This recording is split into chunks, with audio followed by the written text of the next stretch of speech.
Good evening, Gills fans. Welcome back to the latest episode of Gills in the Blood TV. It's Wednesday night, and you don't need me to tell you now that it is match preview show time. And it's another big game this weekend as we get back on the road to head very, very north to take on Accrington Stanley. Of course, that means it'll be the return to the Wham Stadium of both John Coleman and Jimmy Bell, and I'm sure they'll get a brilliant reception. And talking of brilliant, my guest has been on a few times before, and I'm pleased to say he's back again. It is Tony Robinson, who co-hosts the Across the Pitch podcast. I will put Tony's details and the podcast details. You can go and follow them on X. They will be down there at the end of this video. So please go and click on both of them and get all you need to know from a Stanley perspective throughout the season. Tony, first of all, appreciate your time and welcome back to the channel. Nice to be back, Matt, and I appreciate the introduction. I'm not sure the word brilliant comes to mind. I know that's not in my wife's vocabulary or description of me. We've got to look after each other, haven't we? For sure. Yeah. No, it's nice to be back, and always enjoy talking football with you, Matt. And you guys do a great job on your show. So I'm just happy to be a part of it. Yeah, and talking of being happy, and we can go back to that word brilliant again. Obviously, Accrington are coming off the back of a brilliant win on Tuesday night, 5-0 against Newport at the Wham Stadium. And if we look at your form recently, Tony, the last 6 games have garnered 9 points. That comes in the way of 3 wins and 3 defeats. So wins against Tranmere Rovers, MK Dons and Newport, like we've already mentioned, but there have been reverses against Doncaster, Harrogate and Barrow. 9 points from 18. Like we say, you currently sit 21st with 39 points from 36. Gills, 1 point worse off in that same period. That's 8 points from 18 available. Wins against Morecambe and probably more surprisingly Bradford most recently last Saturday. Couple of draws against Crewe and Carlisle, which were goalless, and defeats against Fleetwood and Newport. And we sit 19th with 41 points from our 35 games. Your fault, Tony, it's there in black and white. Over the last 6, you've gone lost one, lost one, lost one. So as a Gills fan, I'm thinking, let's hope that pattern continues at the weekend. But even if we look back a bit further, it's been a case of feast or famine, because even in the last 20 league games, there's only been 3 draws going back to the start of December. 6 wins and 11 defeats in that time. Obviously, you picked up recently. Can you put your finger on it? Why these games where because you always hear the phrase, if you can't win a football match, make sure you don't lose it. And it's fair to say that we've both not been good enough at doing that. And that's why we sit 21st and 19th respectively. Yeah, it's if I could say or put my finger on exactly the cause of it, I think I could, make some money for somebody somewhere, because it's I think the word inconsistent obviously springs to mind, and I noticed. Well, I mean, obviously we're thrilled with the win yesterday. I mean, it was a complete performance. From start to finish. You're up 3-0 within I think 20 some minutes, 2-0 after 15. I got the feeling, and I don't know if it was Stanley played that well or Newport just didn't seem to be interested, because I don't know if they're playing thinking that they're safe now in their position in the league, but they seem to be still on the coach, and they just didn't seem to get into the match. And by time they did wake up, it was pretty well over. But a strong performance, and especially coming off a poorer one against Barrow, because I think the expectations going into that match after the win performance against MK Dons was looking for some type of a result. Not again, to use what you said, we were looking not to lose the match in Barrow, and it was a bit disheartening, because right back to a poor performance. And then, so I don't think anybody really expected the performance from last night, the way they came through. But yeah, it's been an up and down season, and I think probably something similar to you guys is we just haven't been clinical enough in the box, and we've been turning wins into draws and draws into losses. So I think it's a big confidence builder going into the weekend. But I did look at that pattern you mentioned, and it's not something that I'm overly thrilled about. Win one, lose one. Well, we'll talk about that a bit later. We'll also mention the record that we have at your place, but we'll leave that for the end. I don't want to I don't want you logging off on me straight away. But yeah, I mean, goal scoring's not been an issue for Accrington, has it? You scored 44 in 36. That's not a disaster for a team of, you know, and again, we say this all the time with the most respect, that the size you are in this division and the budget and that type of thing. To have scored 44 at this stage is not rubbish by any means. But again, it's 54 conceded is the bigger concern. But if I remember rightly, we spoke back in October and you came to our place and you beat us 2-1, fair and square. You finished 17th last season on your return to League Two. And I think looking at last season's points tally, you got 57 from your 46 games, so 1.23 points per game. At the time when you came to the Priestfield, I think you were quite upbeat in terms of certainly looking towards the top half of the table. But obviously it's not quite gone to plan. You're currently averaging 1.08 points per game. So if it carries on at the same rate, you're going to end up less than what you got last season. Would it be fair to say that the season's been a little bit of a disappointment? Because you had that first campaign back in where you've adjusted to League Two again and consolidated. Was you hoping that maybe you'd have kicked on a bit more this campaign?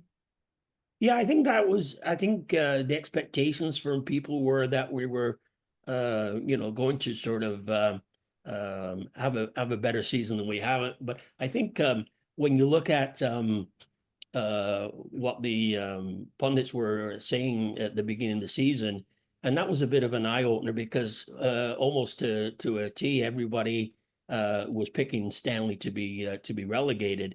So I think that made us, and especially after the start of the first 8 matches with only 3 points, I think it made us reevaluate what this team was about this season. And one of the things I thought was interesting when we did an interview, we asked a question of John Doolan in April of last year after the season ended, and the one word he gave in an answer, I asked him what he expected this season. Was it pushing for promotion or a rebuild? And he was not hesitant at all in saying it was a rebuild. So I think when you take that into consideration and the poor start, readjusting our expectations became more of a survival mode, and then to see if we could to kick on. But I still think right now the focus is survival. They've done a lot of signings in the window that seem to be for the future, and building around their own players as opposed to relying on a lot of loan players. So I think this is a stabling year rebuild, and then hopefully expectations for next season are back to higher than the 57 points or even a push for playoffs. Be interesting to see how it goes, like you say, yeah, because I think Stanley, it's fair to say, again, have always been ones that you're always willing to take a chance on people coming out of non-league, almost like rough diamonds, and polishing them up. And I think if you go back to John Coleman's team, and we'll talk about him in a second, obviously when you won this division in 2017-18, I think it was. I mean, you had a fantastic side then, and it's Yep. I think it's fair to say you always know what you're going to get with Accrington Stanley. And again, I mean this with the most respect. You're not a team that you go, oh, they've got that one player that's going to make the difference all the time. I always feel that with the best Accrington Stanley side you see is that everybody plays a part all the time. I know you were lucky in that season. I think you had Colby Bishop and Dion Charles up front. Yeah. Aaron Chapman was very good at the time, and you had the whole squad played a part. So that's always been my sort of feeling around Accrington, and obviously after Saturday, when I hope you're rubbish, hopefully you can get back to that sooner rather than later. But we have to talk about John Coleman and Jimmy Bell. It's not been, I think, the start we'd envisaged as Gills fans. Only 2 wins since the start of January when John came in, but there are signs of improvement. I mean, so he's got 11 points from 12 games overall, but it was only 3 came from the first 6, so there's been 8 in the last 6, so it is going the right way, albeit probably slower than ideal. But I want you to talk to me about John Coleman and Jimmy Bell and just what they mean to you as an Accrington Stanley fan, because I think if you think of Accrington Stanley over the last 20 years, you automatically just think of them too. Yeah, well, I mean, you've got to talk to about them and their history with Stanley in superlatives. They are indeed legends, and I think the reception they'll get on Saturday will be will be nothing but total respect for those two individuals. Mm-hmm. Personally speaking, I've spent time talking to both of those gentlemen, and that's what they are. They're gentlemen. They've always had time for us across the pitch or personally. I spent time with Jimmy Bell when they were making the new change rooms, and he took time out of his schedule to show me around and sit down and talk to me. And I always I always respect that, and I have a lot of time for those two gentlemen. But come Saturday, it's going to be 3 points that we're looking for. Mm-hmm. I think before the match they'll get a roarous welcome, and I think they will after the match. We interviewed Andy Holt in January after the Liverpool FA Cup match. Mm-hmm. And we talked about this match. I asked him specifically because of the circumstances of those two gentlemen leaving the club. I asked Andy if there was anything off the table when we interviewed him, and he said no. And he said he's got total respect for those two, and he will welcome back to the WAM. He wishes them all the best, but just not on Saturday, which I think is really a fair assessment from most Stanley fans. Mm-hmm. But what they've done at Stanley in the 22-23 seasons is going to be hard to match, because in this day and age, you just don't get the time that they were given at Stanley anymore. I just don't see that. And I think John and Jimmy need more time than sort of half a season. I certainly hope that they get the opportunity to stay longer, because I think their way of setting up a team and developing a team is more long term than an immediate impact. But yeah, I think they've got to be. The bar's called Coley's Bar, and it won't be changed. So I think that says a lot about what everybody at the club thinks of John and Jimmy, because they are a team, and they're a 1-2 punch that I have a lot of respect for. Excellent. Yeah, and like you say, they'll get a brilliant reception, I'm sure of it, Saturday. But yeah. From 3 till 5, they'll be public enemy #1, I'm sure of it. And they wouldn't have it any other way, I'd imagine, as well. Yeah, I think it's going to be different for them. And I'd be interested to see, when they go to the dugout, if they make sure they go to the right one. And John Coleman will have to move a cooler onto the other side of the technical area, because he always had that cooler we sat on next to the dugout. So that's going to be it's going to be different. I tell you, I'm not sure how I'm going to react, because it's going to be something that you never expected to see. That they're leading teams out and sitting in the away dressing room and the away dugout. Absolutely. It really is. It's strange. It is, like you say, because they are. If you say Accrington Stanley, you immediately think of them two individuals, and it certainly will be a strange afternoon, more so for Accrington fans. I mean, in terms of us, we found it. We was a bit surprised as a fan base when it come out, because John's always been up north. He's never ever come down this way. I mean, his only other stint in England, I think, was a short spell at Rochdale, and then he's been across to the League of Ireland, and then came back to Accrington. So it was a strange one for us, in the sense that you were coming into a side that weren't playing well, and you was moving a long way from home. But yeah, I mean, time will ultimately tell, won't it, whether he gets the job. He might not want the job come the end of the season. We don't know. There's always so many moving parts to these situations, and yeah, after Saturday we'll try and win as many games as we can, and then we'll see where we are at the end of the season. I want to talk about. Go on, carry on. The other night, sorry, I just wanted Tuesday night, Jimmy Bell was at the match with his nephew Sean McConville, so they were obviously doing some scouting, live scouting of the match. So because Jimmy, I'm assuming he still lives up in the area, but he was definitely at the match the other night. Fingers crossed it helps, but yeah, seeing 5 goals in a game's a bit alien to a Gills fan at the moment, so we'll see how that goes. I want to talk about Sean Whalley, the ageless Sean Whalley. I've written down the Benjamin Button of Accrington Stanley, 37 years of age and still going strong. He's got 12 goal contributions this season, 8 goals and 4 assists in 27 appearances. We've already mentioned It's only the fact that you rely on youngsters. You're not afraid to put them in, teenagers. I think you've got plenty of players under the age of 25 in this squad. There's plenty of teenagers in it as well. Just how important has Sean Wally been this season, and others? You know, Seamus Keneally as well, Donald Love. They're all 30 and upwards. How important has their experience been? And not always playing, but just in terms of their leadership and the way that they conduct themselves as professional footballers. How much does that help the younger members of the squad? Well, you can't act. I don't think you can understate the value that the names you mentioned. I'd also throw in Ferran Rosen into that mix as well, because he's although he had a slow start, he's settled in now, and he's I mean his heading skills and the balls he gets, he's really sort of on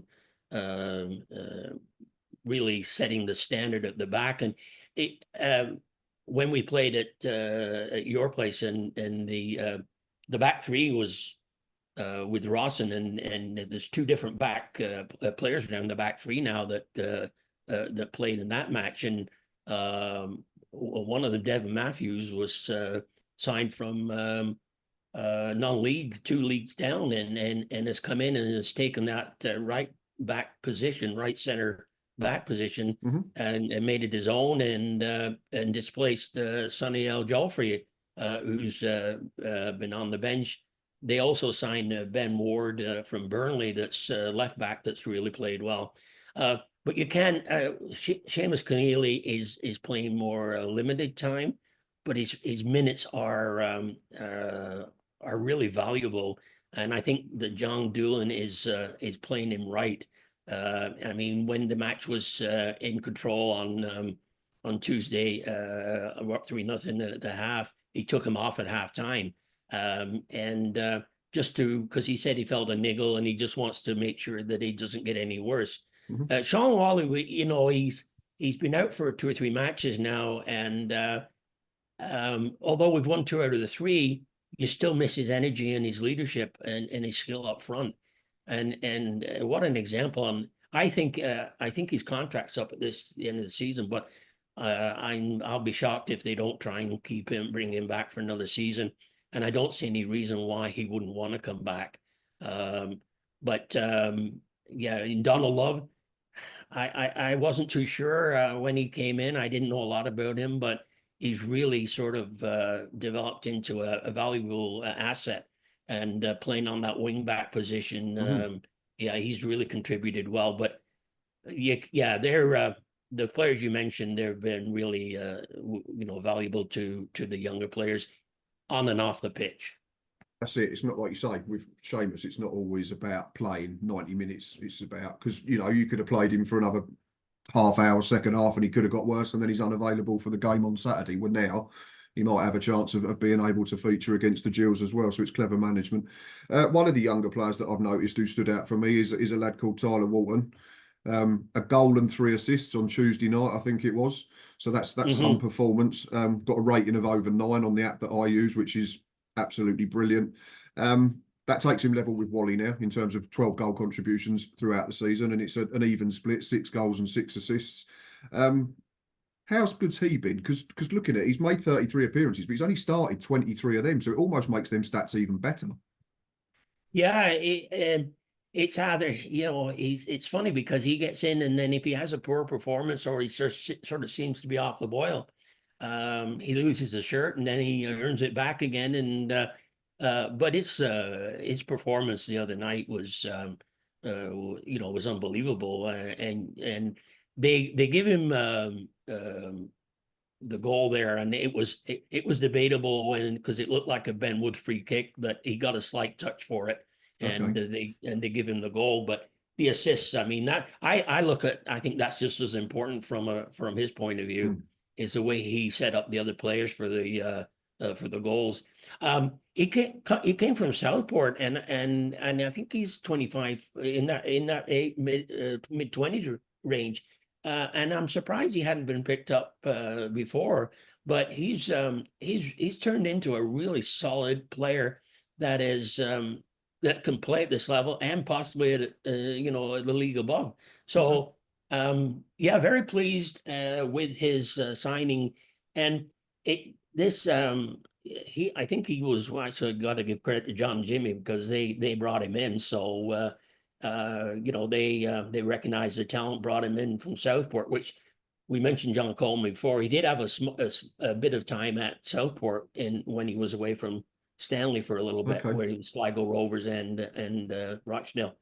But Tyler Walton is a good player, and when you look at those three guys up front, with you've got the new fella on loan, Joe O'Brien and Whitmarsh, who's come in and plays behind Walton and Mooney up front, and those three really clicked. And if they can continue on that form, we should be looking for some results during the rest of the season.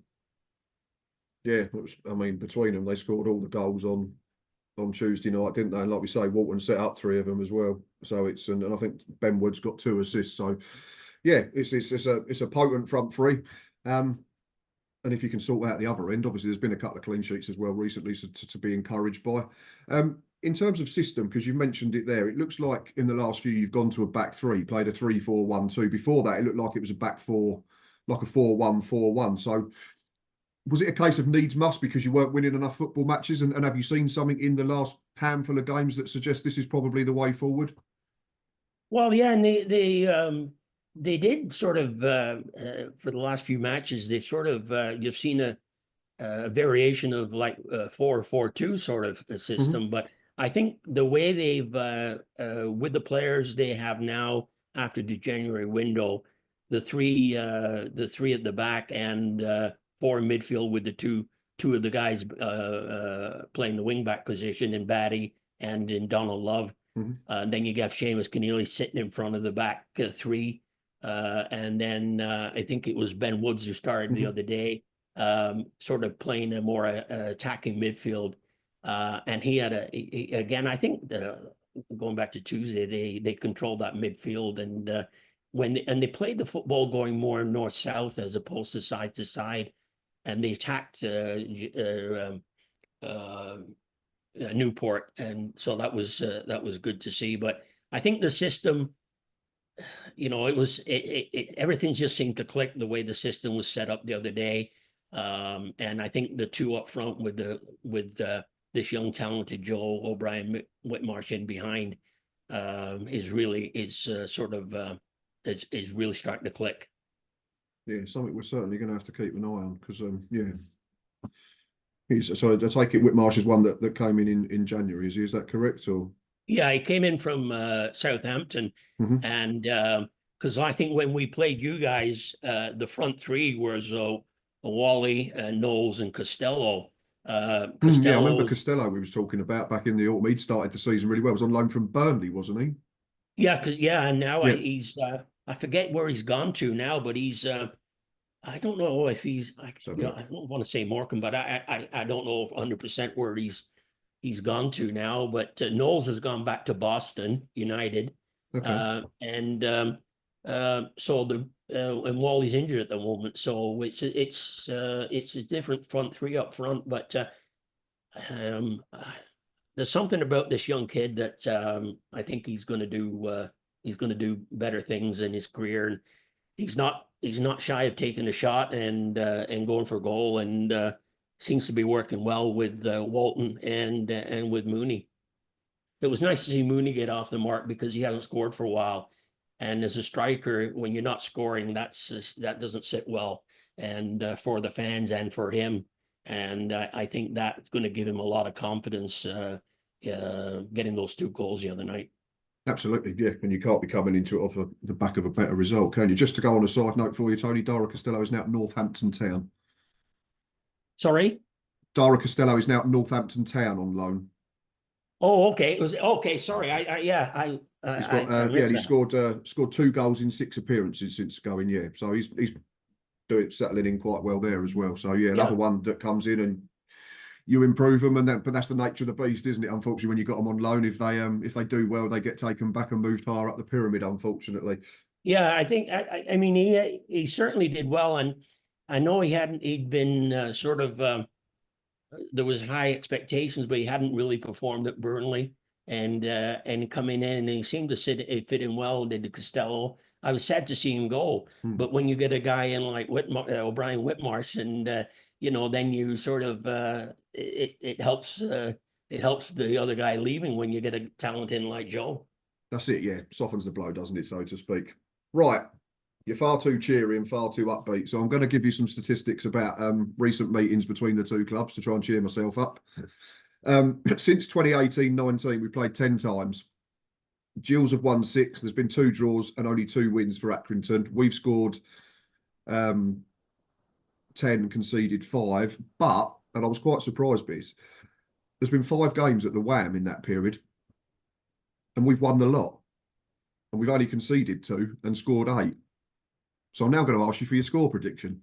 Yeah, that's you, you should have mentioned that earlier. I could have got time to think about that one. Yeah, and then stats are, you know, the one thing about stats, you can sort of make them do what you want to do, and you pick and choose. But I think you've got to throw them out the window. And I think when we talked about this when we won one, lost one, I think you've got to look at the performances that the teams are coming off. And I must say that you guys, that was a tremendous win that you guys had at Bradford. You know, I have to say I didn't expect the win. I thought maybe a draw might be your best. Neither did we. Neither did we. Yeah, but it's, you know, I think that was obviously helped you sort of get off that poor form or poor run you guys were in, and it's going to give you a lot of confidence. And I think I am going to go for a Stanley when I have to, based on the other performance. I'm going to go for the standard 2-1 Stanley win. If they can perform like they did the other day, maybe it might be 3-1, but I don't want to sort of you know, get too over my head on that one. I'll stick with the 2-1 Stanley win. I've written down head and a heart result. Head says 1-1, and I don't think a draw would be a disaster for Gills to back up the win against Bradford. And heart says 1-0 to Gills based on the record that we've got at your place. But yeah, like you say, all runs have to come to an end, don't they? Records are there to be broken. Well, I think that I think a draw is not sort of something I would look unfavorably on. I think a draw would be a good result for both teams, because I think when you look at what we need, I mean, you guys, you only need another 3-4 points in your guaranteed safety, and we need basically a couple of wins. Yeah. So if you can get a point each, that helps both teams out. But I think the atmosphere is going to be special. I think it's going to be a good match. And the one thing that we haven't mentioned, and I think it sets itself up for some decent football, is the condition of the pitch, the Wham. When you look at some of that pitch we played on at Barrow, oh my, it was like a cow pasture. It was awful. And the wind, and so I think when the conditions are favorable and the pitch is as excellent as it is, then I think we'll see some decent football from both sides. And yeah, I'm looking forward to the match. And you know, hopefully it's we both walk away at the end of the Saturday happy with the result. Fingers crossed. Yeah, it's my first trip to it's going to be my first trip to the Wham Stadium as well, so looking forward to it. Myself and my daughter are coming up. Yeah, so nice early start. We've got to be on the coach at 6:15 Saturday morning. But yeah, so let's hope that the long journey is worth it. It's not the biggest stadium, but it's a nice stadium. It's and as I say, what Andy Holt has invested into the facilities has really made it a nice little solid League Two pitch and stadium. So I think you'll enjoy the visit. The people at the Wham are great people, very hospitable, and I think you'll enjoy your time at the Wham. And I just, you know, I hope you enjoy the trip back with a good time and no points. But other than that, enjoy your Saturday. Exactly. And there's too many times on a Saturday where I've said it's the football that ruins a good day out. So if it happens, it happens. Yep. Tony, as always, it's been a real pleasure, mate. I really appreciate your time. Thank you very much. My pleasure, Matt, and I always enjoy talking to you. And let's hope we can do this again next season. That we're both in this league, and I think you guys are right at the doorstep, and we're just a step below you. And hopefully that we can get this sort of survival ticked off the box sooner rather than later, and we can look forward to next season and better times ahead. Fingers crossed, yep, I'm all for that, and I'm sure the Gills and Accrington Stanley fans will be as well. And on that, we are going to finish this episode. So if you are a Gills fan or an Accrington fan and you're still watching, thank you very much. You know what I'm going to ask. Please consider hitting that like button and please consider pressing subscribe. It is free to do so and it really helps me out. Like I said, myself, Ava, and Nick will be at the Wham Stadium on Saturday for a match day live. So do come and say hello beforehand, give us your score predictions. And then Sunday evening will, of course, be a match day review show. Fingers crossed we're talking about a positive Gills result. But if not, we'll still be there anyway. And most importantly, we'll see you at the weekend and up the Gills.